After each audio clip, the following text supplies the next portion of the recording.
For my partner, a chance for our much-anticipated third child. After more miscarriages, we broke the curse, and number 3 safely passed the dreaded 12-week scan.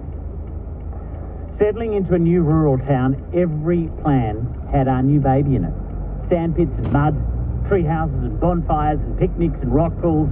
Every thought and plan included our baby-to-be. At 37 weeks, after scans and checks, my partner went away for work for a few days.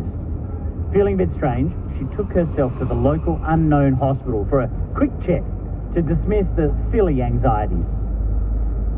Just days away from experiencing the world, our baby's heart had stopped.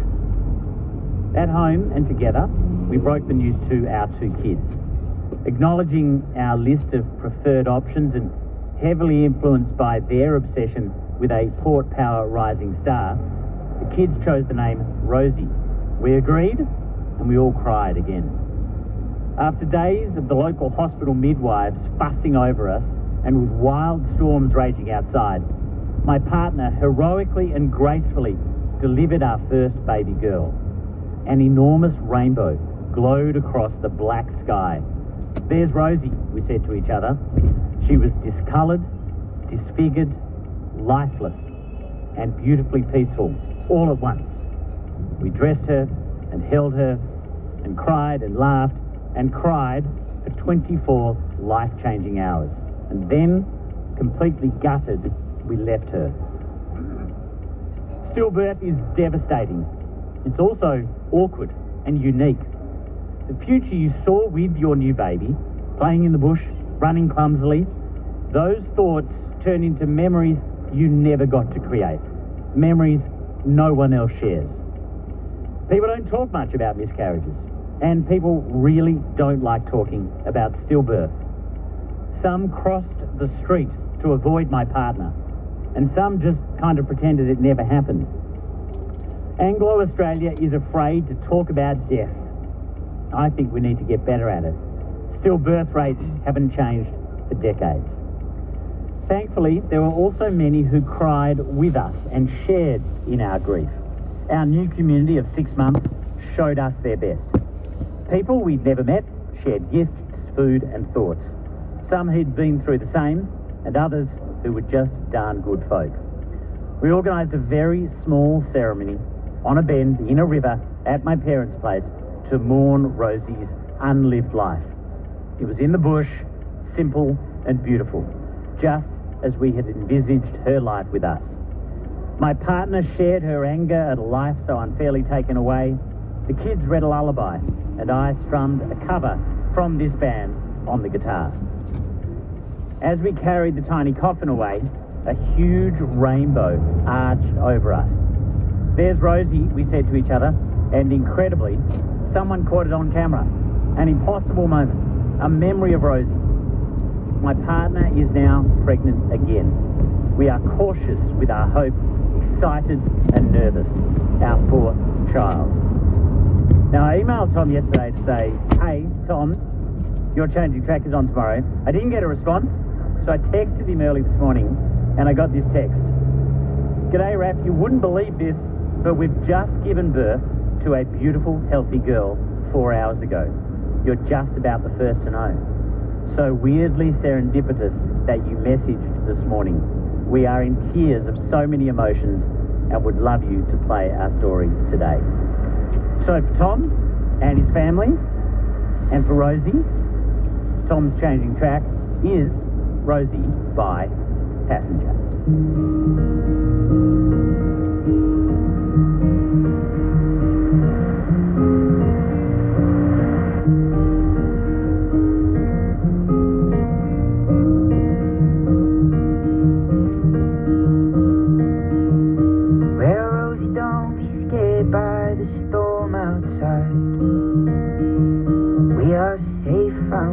We are home and dry. Though it rages on, there's no need to cry. Oh, Rosie, don't you worry, my dear. For there are many things that I cannot explain.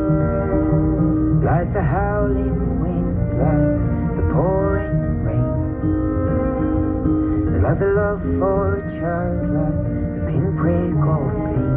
Oh, Rosie, don't you worry, my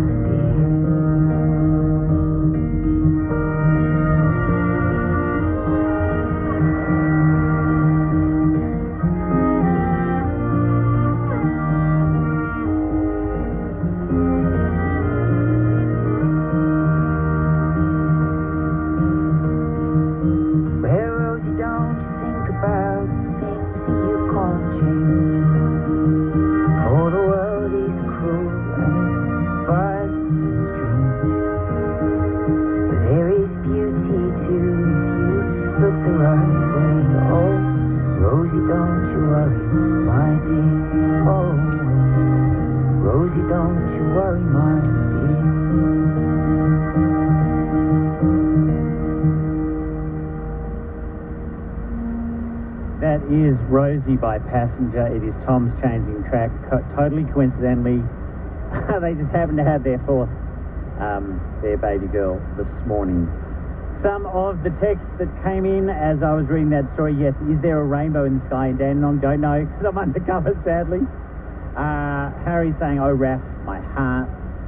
Someone else saying, I'm in tears. This is heartbreaking and then so happy. Yes, it is all of those things. Another texter, I have never cried so much. My sister-in-law lost their firstborn after being earthside for only 24 hours. All the best to Tom and his family. So keep on sending in your changing tracks. There's the message behind that, of course. The email address is raf@abc.net.au. Susan saying this as well, totally in tears. I've been through this experience. What a beautiful ending. So happy and joyful. I am at Dandenong Market. I've got to say, I'm very pleased because I'm surrounded by food, because of course the more I talk about it, the more food is being delivered. I've only just started on the Gosleme. There's falafel and salad down Con's table. Con and Lee and everyone driving the bus here. There's bread, so we're going to get stuck into all of that very, very soon. We heard the extraordinary story from Ali and Mohammed, who came on the same boat and didn't realise. Mohammed said, I think 4 years. So yeah, just regular life, of course, in Australia. Let's read someone else from the market. Connie joins us from the peanut market. Connie's part, there's this extraordinary stall. You walk down and there's just every dried good under the sun for sale. Hi, Connie. Hi, how you going? How long have you guys been here? Dad started out here 50-odd years ago, so 1974. Oh, wow. So Yeah. Do you remember it as a kid? I do remember it as a kid. I started working here, I think, back when I was like 12 on school holidays, learning and following his footsteps. Has it changed much? Like, they've got these amazing pictures about how they used to drive the cattle down the main street. Yeah, has it changed a lot? It's changed heaps. I think the biggest change or difference I've seen is all the different cultures that have come through the market, which just makes it more interesting. Every day you meet someone different and they've got a different background, and that's where all the different products come from, learning about them and catering for them. Are you going to stick around? Like, is it another 50 years worth? Yeah, I think so. Why not? Is this your main gig, working here? Yeah, I work with Dad. We've got the peanut market. We've also got Sam's Spice and Grocery, which he opened up, I think, about 15 years ago. Right. And we also have Perfect Coffee, which has been here for 25 years. So you get a good times. choice, or were you just told you had to do this? No, I had a choice. I went to uni and whatnot, but I mean, working alongside Dad's pretty great. So you chose to do this? Yeah. So you love it? Yeah, I do, of course. And you're going to be here for decades? Well, hopefully, yeah, if all goes well, absolutely. If you could change one thing, was there anything you'd change at Dandenong Market if you could? Not really. It's Right. pretty, it's exciting. Every single day something different. You get different people, different cultures. I don't know, different products. There's always a new product coming out, and I'm all into my health food, so for me it's great. What's the best nut? You run the peanut market. What's the best nut? Oh, macadamias. Macadamia. Definitely. Salted? Salted, yeah, but we have a few different types. There's the wasabi ones, they're pretty cool. Oh, wasabi? Yeah, Not tried different a wasabi flavours, one. yeah. Okay. I'll have to give it a try. Thanks a lot, Connie. No worries. Connie from the peanut market there. Rochelle Hunt is host of the Conversation Hour, of course, coming your way after 11 o'clock. Rochelle, what are you talking about? We're continuing the conversation that you've had all morning and all week, Raf, which is looking at housing and how we do high-rise housing well. We've got the Grattan Institute, we have urban planners, we have architects in the studio, pulling apart what's being done overseas and what works really well and what we want in our suburbs. How high is too high, and what is good design when it comes to medium and high density design. Rochelle Hunt is with you on the conversation hour, coming your way after 11 o'clock. Hey, a huge thank you to everybody at the Dandenong Market. I know there's a huge team here, from the security guy who helped us park through to the marketing people here. Thank you to Lee, to Con, to Rosa, to Michelle, to Erin, to Ross, to George. I'm sure there are other people from 774 who all made this possible. I'm on your radio 8:30 Monday to Friday. Send me an email, raf@abc.net.au. Speak to you on Monday. When news breaks, somebody was being pursued by police. everyone in the area that I was in just dropped everything and ran. If it's relevant to you, I kind of stood there in some shock and surprise. it's on 774 ABC Radio Melbourne.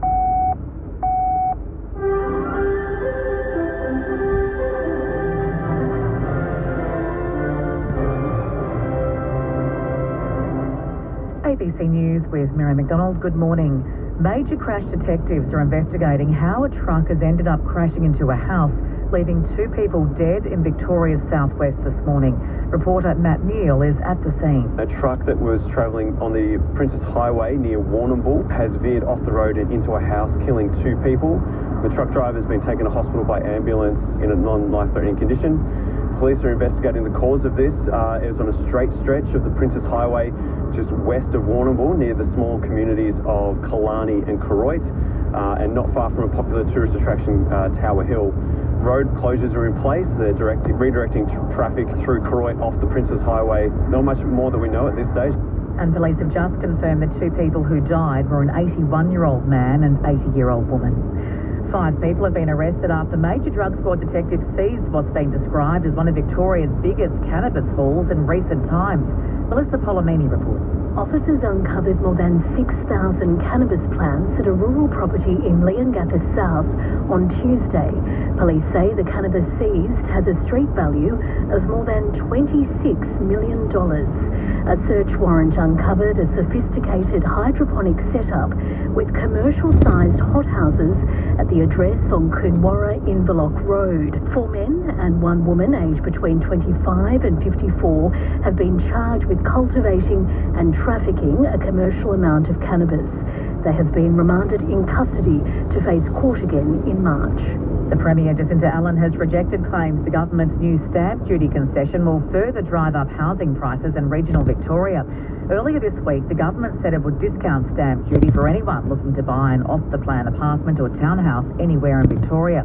The tax break has been designed to drive up housing demand, but critics of the policy say it will only increase housing costs, particularly in regional areas. But Ms Allen says the stamp duty concession will work. I would suggest that if you're particularly a younger person looking at getting into a unit or a townhouse in rural and regional Victoria, having the off-the-plan stamp duty slashed is going to make a big difference. Federal Treasurer Jim Chalmers says an escalation of the fighting in the Middle East is one of the biggest risks to the global economy, as it could lead to higher oil prices.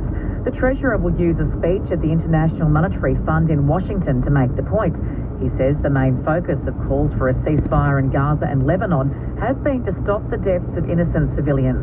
But he says there are also financial consequences if a ceasefire isn't reached. It also risks compounding some of these other pressures we're seeing, from the war in Ukraine, from softer growth in China, from political uncertainty in the US. There are a lot of pressures which are feeding a global economy which is volatile and vulnerable right now.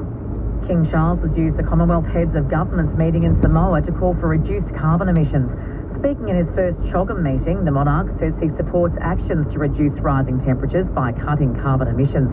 It's a topic host Samoa and Pacific leaders have highlighted as a priority for the 56 leaders meeting in the capital of Apia. King Charles says the impact of climate change is affecting inequality, and he's encouraging measures to reduce emissions and increase resilience. If we do not, then inequalities across the Commonwealth and beyond would only be exacerbated with the potential to fuel division and conflict. Los Angeles District Attorney George Gascon says he'll ask a judge to release Eric and Lyle Menendez on parole after nearly 35 years in prison. The brothers were convicted for the shooting murder of their parents at their Beverly Hills mansion in 1989. A Netflix show dramatising their life has created new interest in the case, while new evidence has also emerged indicating the brothers were sexually abused by their father for years. Mr. Gascon says this evidence and the brothers' model behaviour behind